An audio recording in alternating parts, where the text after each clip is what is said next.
back to Mr. DuPage's classroom. This lesson is for my Algebra 1 class. It is 4.5, Day 2 notes. A couple things of review. Remember, and inequalities means the solution must work for both, aka it's going to overlap when you graph it or going to be in the middle of your points.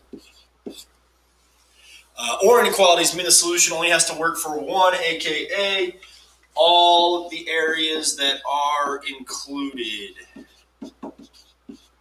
So for an and inequality, it's just the areas that overlap. The or inequality, it's anywhere that you would shade are going to be your solution areas, okay? Let's go ahead and look at some examples. So solve and graph. For the first one, 4x minus 8 is less than 2x. What we're going to go ahead and do is subtract 2x from both sides, because I always want to move the smaller of the two. That gives me 2x minus 8 is less than 0. I can add 8 to both sides. So 2x is less than 8, and I can divide by 2. So x is less than 4. If we go ahead and shade that in, we go to 4, open circle, because it's not less than or equal to, and I'm going to shade to the left. Okay. Now you could shade that completely if you want, just like that. Okay. Now I'm going to change the color so that you guys can see this a little better when I graph it. For the second part of our and inequality, we're going to add 3x to both sides. So 8 is less than or equal to 8x. I can divide both sides by 8. So 1 is less than or equal to x. Or we could say that x is greater than or equal to 1. So at this point, I can make a closed circle at 1 since it is equal to, and I would actually be shading to the right. Now, my answer on my graph is actually this area right here, where my closed circle is, and anywhere that's the two lines overlap. So we don't necessarily want to have this completely shaded out. What we're going to want to do is only shade the area that is our solution, which would be that blue line and our green dot. The number 4 is not part of our solution, but the number 1 is. Okay? We're going to do the same thing with an or inequality. Again, I would go ahead and subtract 2x from both sides. So negative 8 is greater than 2x. I'm going to divide by 2. So negative 4 is greater than x, or x is less than negative 4. So you can come down here to negative 4, open circle, and shade to the left. Again, I'm going to change colors so you can see the graph a little better. Here we'll go ahead and subtract 3x from both sides. Give me 2x minus 2 is greater than negative 2. I'm going to add 2 to both sides. So 2x is greater than 0. Can divide by 2. X is greater than 0. So open circle at 0 and shade to the right. The solutions here is going to be everything to the right of this open circle and to the left of this open circle. That is our solutions in our graph.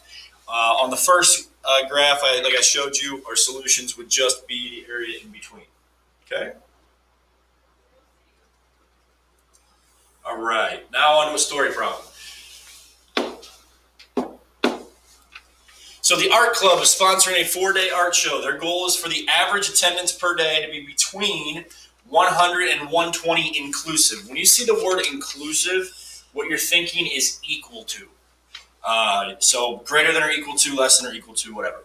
Okay, the attendance for the first 3 days of the show was 100, 105, and 91. What must be the attendance on the 4th day in order for the club to achieve its goal? So the overall goal is to have my attendance per day to be between 100 and 120 inclusive. So that's the end of our story, like I try to tell you guys. So 100 is going to be less than or equal to what our overall work is going to be. And our overall work, which will be in here, is going to be less than or equal to 120. Now I have to figure out what my variable needs to be. In this case, the variable must be attendance, so I'm going to use A for attendance. And it's talking about an average. So when I have an average, I want to add all of the attendances.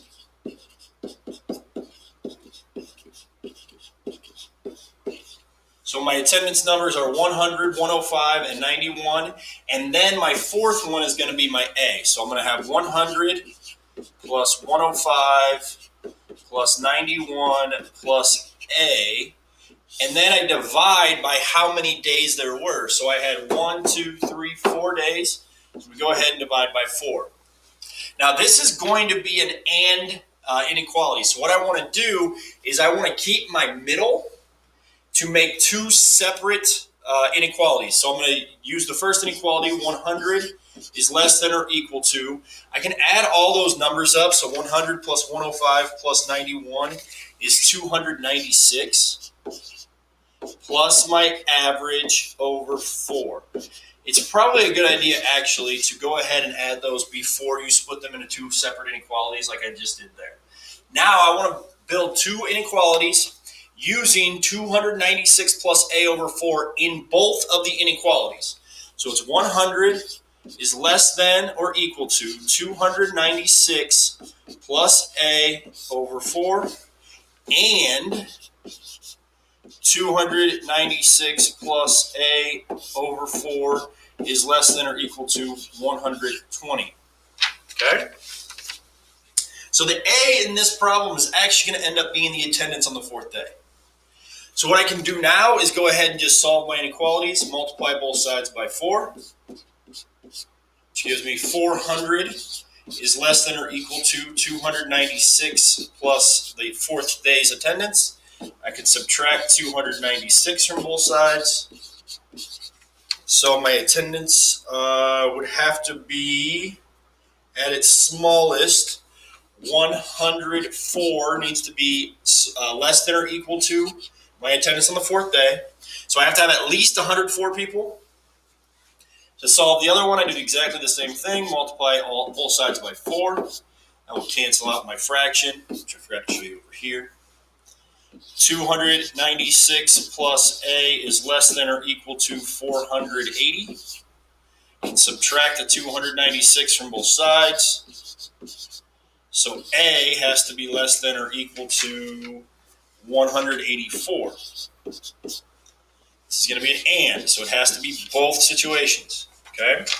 So the smallest my attendance can be is 104. The largest my attendance can be is 184. So I could write this all as one inequality. 104 is less than or equal to A, which is less than or equal to 184. What that means, at least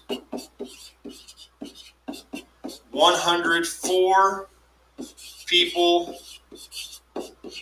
must attend,